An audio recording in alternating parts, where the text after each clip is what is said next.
What's up sa inyong lahat? Ako nga pala si Dencio at sa bidyong pag-uusapan natin yung tagumpay.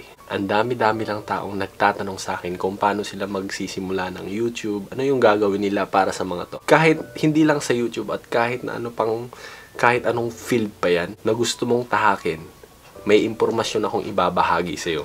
Kalimutan mo muna yung panandali ang tagumpay. Kalimutan mo na muna yun. At kalimutan mo na din muna yung tagumpay. Kalimutan mo na din muna yun. Kasi yung panandali ang tagumpay, walang ganon. Walang, gumising ka, tagumpay na ako. Walang ganon. Kalimutan mo na din muna yung tanong na kung magtatagumpay ka ba o hindi, kung mabibigo ka. Paano kaya kung hindi gumana tong gagawin kong to? Paano kung babagsak ako? Kung mananalo ka ba o matatalo?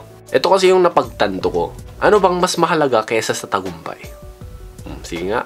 Para sa akin, yung mas mahalaga ay kung paano ka pumunta sa tagumpay. Yung mas mahalaga ay kung paano ka magtatagumpay mismo. Yung nararamdaman mo pag hindi mo pa nakamit yung tagumpay. Ako kasi, mahal na mahal ko tong ginagawa kong to.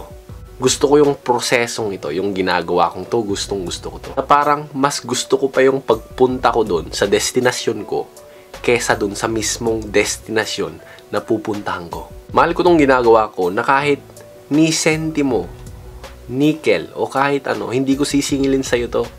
Kasi ito para sa akin, libangan ko to. Kasi ito yung pangarap ko, ginagawa ko to araw-araw.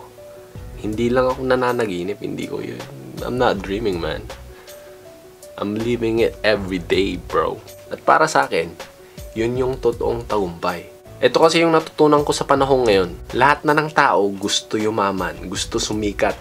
Ganon, gusto ng kasikatan. Yung sa panandali, ang panahon lang nila makukuha. Itong channel na to kasi, puro kagaguhan, mga puro kabulastugan, mga ganun yung mga pinaggagawa ko.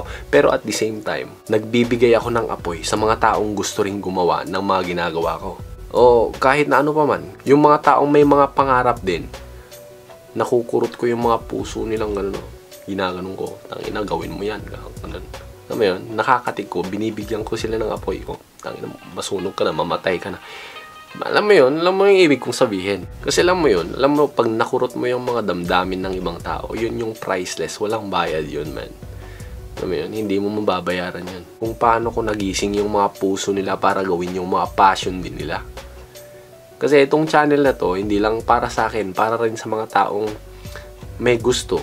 Alam mo kasi sa akin, itong channel na to, dito ko pinapatunayan na hindi mo kailangan maging talentado o hindi mo kailangan maging mautak. Basta masipag ka lang at gustong-gusto mo yung ginagawa mo, makakamit mo lahat ng mga gusto mong gawin. Lahat ng mga pinapangarap mo. Kasi may dalawa kang armas, diba? Sinasabi ko na noon. May dalawa kang kamay. Kaya kalimutan mo muna yung panandali, ang tagumpay na yan. Kalimutan mo na yan. Mahalin mo yung ginagawa mo at mamahalin ka din ng ginagawa mo. At ibibigay niya mismo yung ninanais mong tagumpay. Tapos sasabihin mo na lang, tama nga yung sinabi ni Dencio.